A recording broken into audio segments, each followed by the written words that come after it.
بسم الله الرحمن الرحيم. ازيكم يا حبايب قلبي؟ عاملين ايه؟ يا رب تكونوا بخير. صباح الفل او مساء الفل على اختي وحبيبتي وامي اللي بتتابعني. وحشتوني وحشتوني كمان مره وحشتوني. النهارده بقى عندنا فكره غدا حلوه جدا، فتعالي بقى نبدا ونسمي الله ونصلي على الرسول عليه افضل الصلاه والسلام، وحطي اللايك بتاعك. ولو انتي اول مره تتفرجي عليا ما تنسيش تحطي اشتراك وتفعلي الجرس على كلمه الكل عشان يوصلك كل الفيديوهات يا ست الكل. عايزه اقولك بقى فكرة الغدا بتاعتنا النهاردة تقدري تنفذيها في أي يوم في الأسبوع، بس في شوية تكات كده وشوية حركات هقولك عليهم ازاي تطلعي الأكل بتاعك مميز غير أي طعم أكل حد تاني بطريقة بسيطة ومش مكلفة ولا أي حاجة. أنا معتمدة على التوابل اللي هي ملح وفلفل أسود، التوابل بتاعت أمهاتنا بتاعت زمان. بلاش بقى نستعمل التوابل الكتير اللي هي ملاش أي 60,000 لازمة ديت.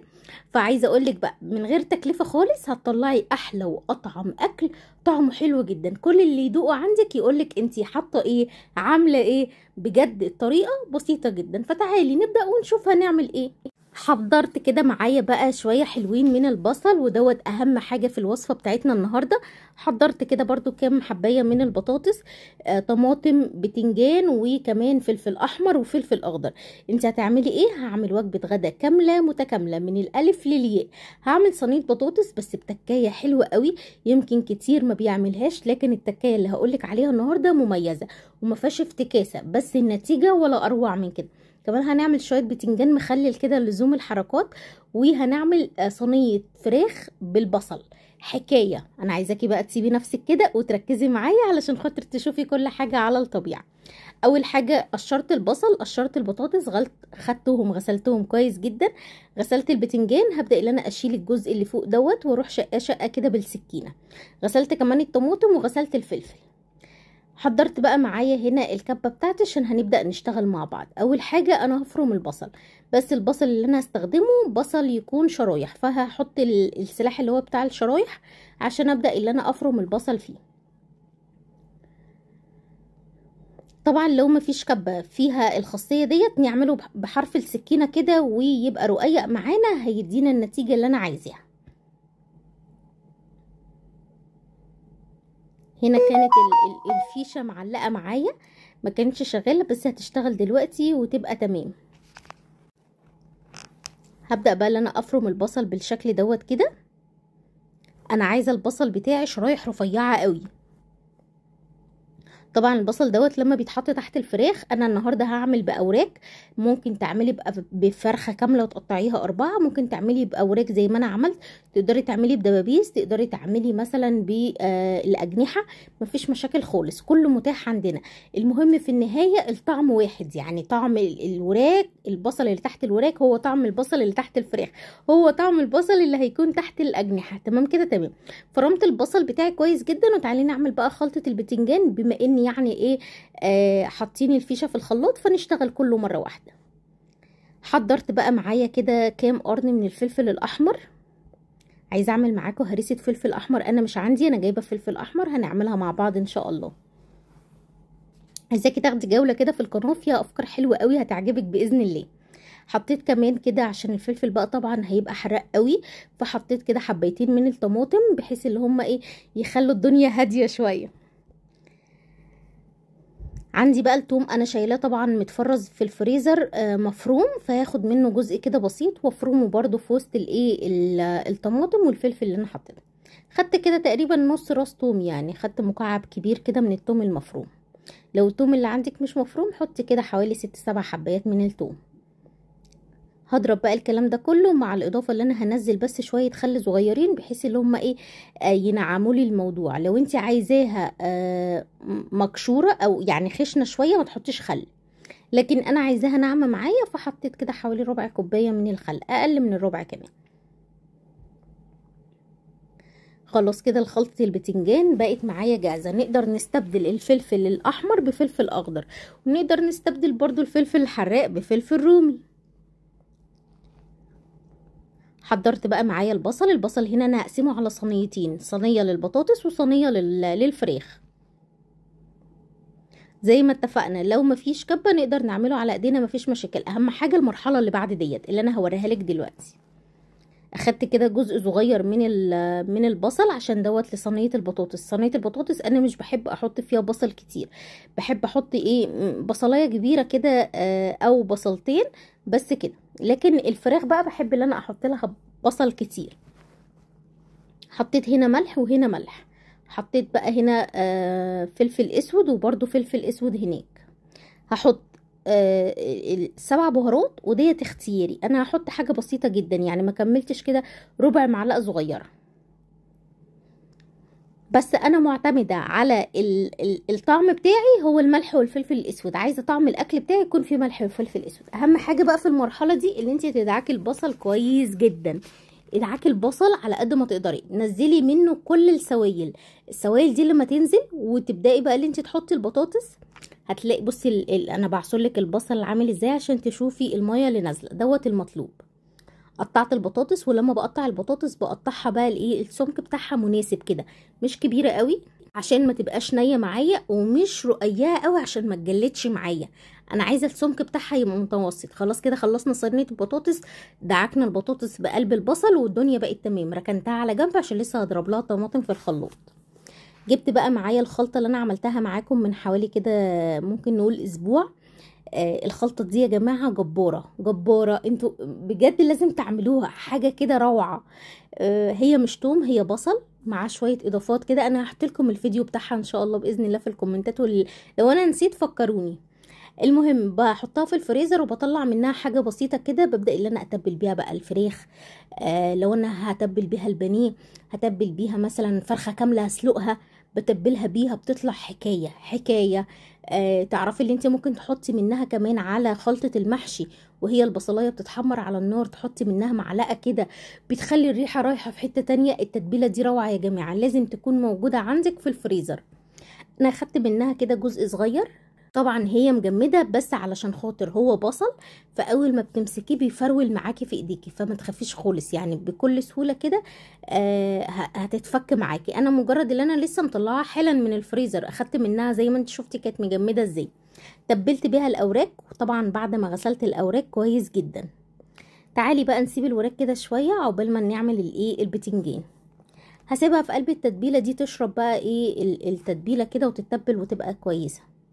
طبعا التتبيله فيها ملح وفلفل اسود، وفيها شويه صغيرين من بهارات الفراخ. وطبعا لو مش متوفر عندنا بهارات فراخ نقدر نستبعدها من الوصفه، وكفايه الملح والفلفل الاسود. نقلي بقى البتنجان، والبتنجان هنا بقى انا عايزاه ايه بتنجان من جوه مستوي كده وطعمه حلو كده وانا باكله.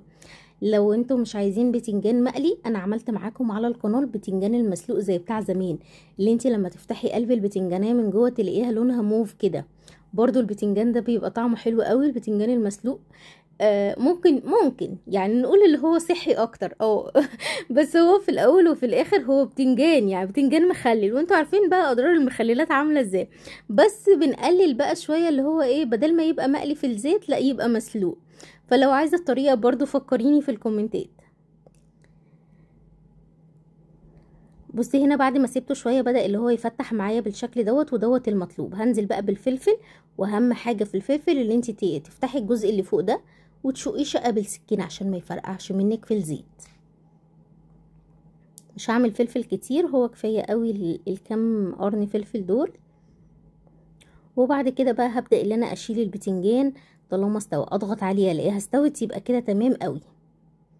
هسيبه بقى يهدى شويه. انا بخلي البتنجان وهو سخن، ما تسيبيش البتنجان لحد ما يبرد وتحسي اللي هو ايه عارفين اللي هو جلد معاكي. لا، حطي التتبيله وهو البتنجان سخن. على فكره التفاصيل البسيطه دي بتفرق والله طعم الاكل من حد لحد تاني. ساعات كده تاكلي مثلا ايه اكله عند حد، الله ايه الطعم ده، وتلاقيك انت بتعمليها عاديه خالص بنفس الطريقه، بس في تكايه كده بتقع منك. كلنا يعني بنحاول ان احنا نظبط طريقه اكلنا شويه، او نظبط مثلا ايه مش عارفه اقولها لكم ازاي، بس فعلا بتفرق طريقه عمل اكل من حد لحد بتفرق. انا هنا بعد ما شلت البتنجان خدت بقى الطماطم حطيتها في الخلاط، وطبعا حطيت في الاول شويه ميه. ليه حطيتي ميه يا هبه؟ علشان خاطر الخلاط يلف معايا بسهوله. اي طماطم بستخدمها بصفيها ما عدا الطماطم بتاعه المحشي. متفقين متفقين هصفيها بقى كده، هتتصفى معايا بكل سهولة. وهزود بقى عليها معلقة من صلصة الطماطم المعلبة، وهزود كمان معلقتين من السمنة. بس السمنة بقى اللي متاحة عندي سمنة سايحة. بصي يعني المعلقة اللي انا بحطها دي معلقة مفرودة، مش ولا مهرمية ولا اي حاجة، فهي سايحة بقى من الحر. حاولت ان انا احط معلقتين كده. خلاص صينيه البطاطس خلصت، خلاص خلصت يا ست الكل. ارفعيها بقى على النار تاخد غلوتين 3 وبعد كده دخليها الفرن. نيجي بقى للفراخ. الفراخ برضو البصل مكتراه علشان خاطر البصل ده بيتحط على الرز بيبقى طعمه خطير، بيتغمس بالعيش. الله الله. بس كده. طبعا انا مش هقلب بقى الفراخ في قلب البصل عشان انا متبلاها كويس وعامله لها التتبيله بتاعتها كويسه، فحاول انا ارص الفراخ بالشكل ده. في المرحله ديت بقى تقدري ان انت تقطعي طماطم فوق الوش كده، طماطم متقطعه او فلفل رومي متقطع، بس انا فضلت اللي هي تبقى كده بس من غير اي حاجه. هزود لها بس شويه ميه سخنه. اغسل بس ايديا الاول وبعد كده اجيب البراد فيه شويه ميه سخنه.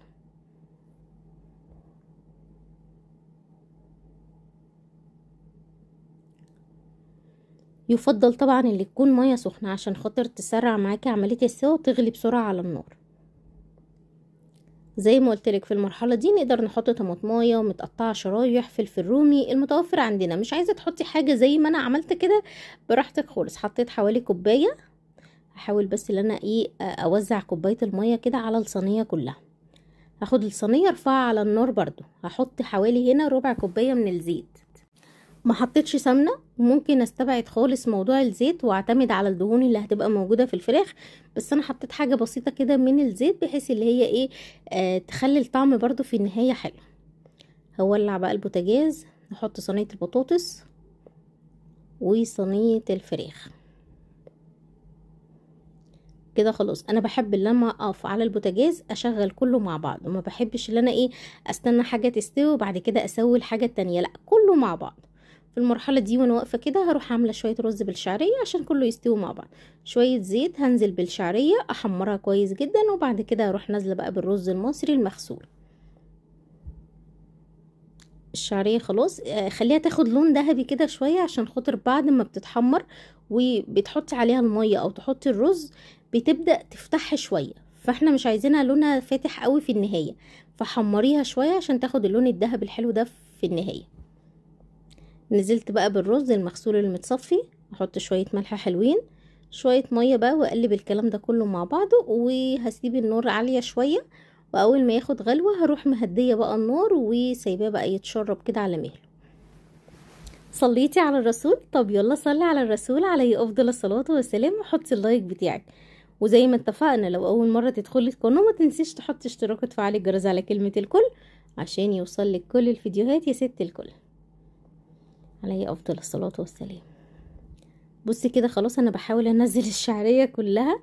حطيت بقى كميه الميه المناسباني، وهنا كنت خلاص خليت البتنجان وكمان حطيت الفراخ كمان كانت استوت معايا. حطيتها تحت الشوايه، ما دهنتش وشها ولا صلصه ولا اي حاجه خالص. هي مجرد اما خدت غلوتين 3 على النار ودخلت في السوا دخلتها تحت الشوايه بس كده. دخلتها الفرن شويه، خدت حرارة الفرن كده لاني كنت مشغله الفرن عشان البطاطس، وبعد كده شغلت عليها الشوايه هي والبطاطس، والرز خلاص كان استوى معايا. وده الشكل الفراخ في النهايه. كانت هتتلسع مني بس ده المطلوب يعني. من غير ما تدهني وشها ولا صلصه ولا اي حاجه خالص بتبقى خطيره. شويه بقى البتنجان المخلل القمر دول، بصوا هو الخلطه جباره. بس خلي بالك البتنجان دوت تحتفظي بيه في التلاجة بسرعة عشان فيه طماطم، وطبعا الطماطم انتوا عارفين اللي روحها قصير جدا، فنخلي بالنا من الحاجات البسيطة دي. والرز كمان كان استوى. وبس كده خلاص ده كان اكلنا. ربنا يديم نعمة علينا، اللهم امين يا رب العالمين. تقدري تاخدي فكرة وتنفذيها بكرة يا ست الكل. بحبكم جدا وسلام عليكم.